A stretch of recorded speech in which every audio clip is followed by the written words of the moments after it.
शत्रू दुश्मन कधीच समोरून वार करण्याची हिम्मत करत नाही. तो नेहमी पाठीमागून लपून वार करत असतो. नमस्कार मित्रांनो, आज आपण एका अशा विषयावर बोलणार आहोत ज्याचा सामना आपल्यापैकी प्रत्येकाने आयुष्यात कधी ना कधी नक्कीच केला आहे. आपण अनेकदा विचार करतो की आपला शत्रू कोण आहे, जो समोरून येऊन उघडपणे आव्हाने देतो तो पण नाही. जेव्हा तुम्ही आयुष्यात प्रगती करायला लागता, जेव्हा तुम्ही यशाच्या पायऱ्या चढू लागता, तेव्हा समोरून कौतुक करणारे अनेक जण पाठीमागे तुमच्याबद्दल वाईट बोलू लागतात, तुमचे पाय खेचू लागतात. आज आपण ह्याच विषयावर बोलणार आहोत, त्यामुळे हा व्हिडिओ तुम्ही शेवटपर्यंत नक्कीच ऐका.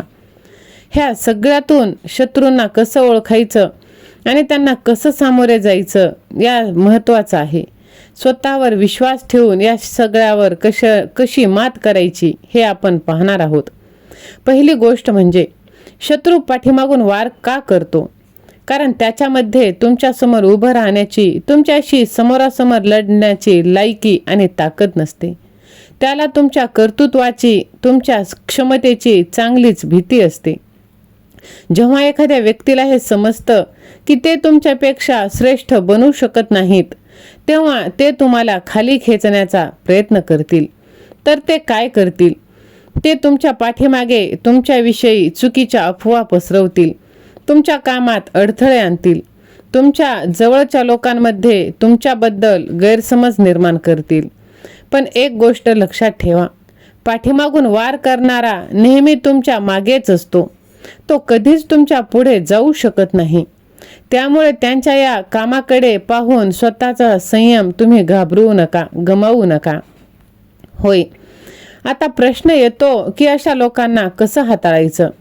आपण काय करतो? आपण घाबरतो, चिडतो आणि त्याला नेमकं तेच हवं असतं. त्याला तुमचा मानसिक तोल ढासळायचा असतो. म्हणून शत्रूला कधीच घाबरायचं नाही. महाभारतात सुद्धा शकुनीने पाठीमागून अनेक डाव खेळले, पण पांडवांनी आपला संयम सोडला नाही. जेव्हा एखादी व्यक्ती पाठीमागून वार करते, तेव्हा समजून जा की तुमचा विजय निश्चित आहे.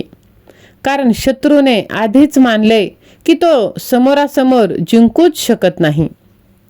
तुमची प्रतिक्रिया ही राग किंवा भीती नसावी, तर तुमची प्रतिक्रिया शांत आणि अधिक चांगलं काम करणं हे गरजेचं आहे.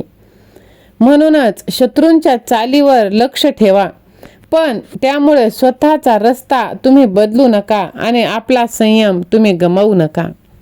आणि बघा, स्वतःवरती विश्वास असेल आणि तुमच्या भगवंतावर विश्वास असेल तर काहीही तुम्हाला अशक्य नाही.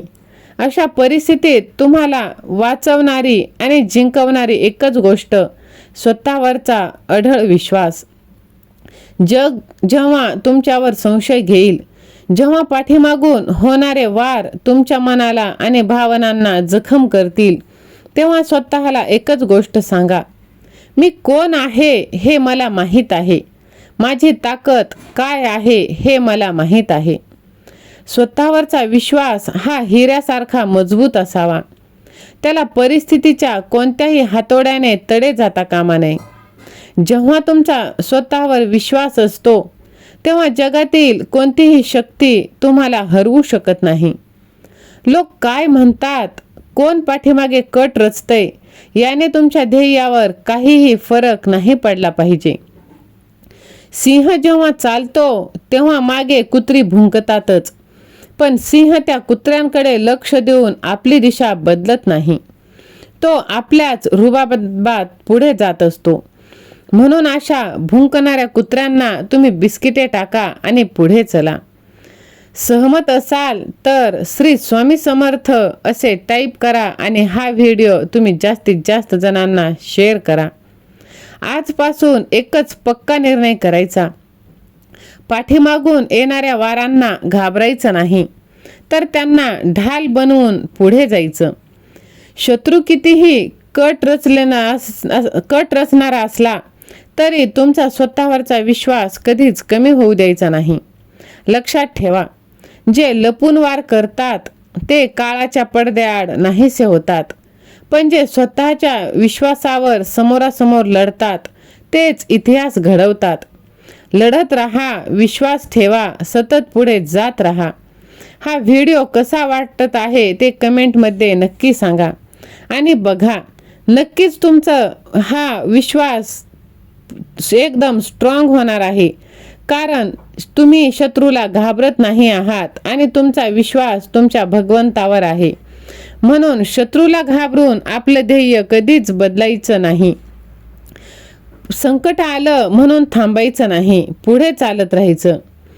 कारण की घाबरला तर तो हारला. म्हणून स्वतःवरचा विश्वास हीच सर्वात मोठी शक्ती आहे. आणि बघा, नक्कीच तुमचा विजय हा फिक्स आहे आणि तुमचा देव तुमच्या पाठीशी आहे. जर विश्वास असेल तर माझा देव माझ्या पाठीशी असे टाईप करा. आणि बघा, तुम्हाला असं वाटत असेल की जेव्हा तुम्ही आयुष्यात काहीतरी चांगलं करता तेव्हा सगळं काही एकदम विस्कळीत होतं, पण नाही. शत्रू तुमच्या पाठीमागे कट रचतोय, तुमच्याबद्दल अफवा पसरवतोय. तो तुमच्या मागेच आहे. तो कधीच तुमच्या पुढे जाऊ शकणार नाही. त्याच्या कपटामुळे तो त्याचा मार्ग निवडत आहे. जसे त्याचे कर्म तसे त्याला फळ मिळणार. तो त्याचा कमकुवतपणा आहे, तुझी कमजोरी नाही. म्हणून आता शत्रूला नेमकं हेच हवंय की तुम्ही घाबरून थांबून जावं, पण नाही. तुम्हाला संयम ठेवायचा आहे आणि हळूहळू पुढे चालायचं आहे. शत्रूचा कोणताही वार तुमच्यावर काहीच प्रभाव टाकून जाणार नाही, असं तुम्हाला राहायचं आहे. म्हणूनच एकच गोष्ट मनाशी पक्क ठरवायची, पाठीमागून येणाऱ्या वारांना अजिबातच घाबरायचं नाही. शत्रू कितीही मोठे षड्यंत्र रचत असेल, तुमचा स्वतःवरचा विश्वास जर असेल तर भगवंताची साथ तुम्हाला कायमच मिळणार आहे. लक्षात ठेवा, जे लपून कट कारस्थान करून वार करतात ते कधीच इतिहास घडवू शकत नाही. पण जे स्वतःच्या विश्वासावर, हिमतीवर विश्वास ठेवतात आणि आलेल्या संकटांना बिनधास्त सामोरे जातात तेच इतिहास घडवतात आणि जग जिंकतात. म्हणून सतत पुढे जात राहा. स्वतःवर, आपल्या देवावर विश्वास ठेवा आणि निडर राहा. अशा कपटी लोकांपासून सावध राहा.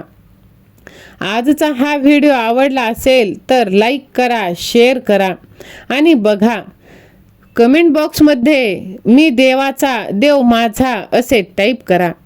स्वामी महाराज तुमच्या सर्व चांगल्या इच्छा पूर्ण करोत हीच स्वामींचरणी मनापासून प्रार्थना.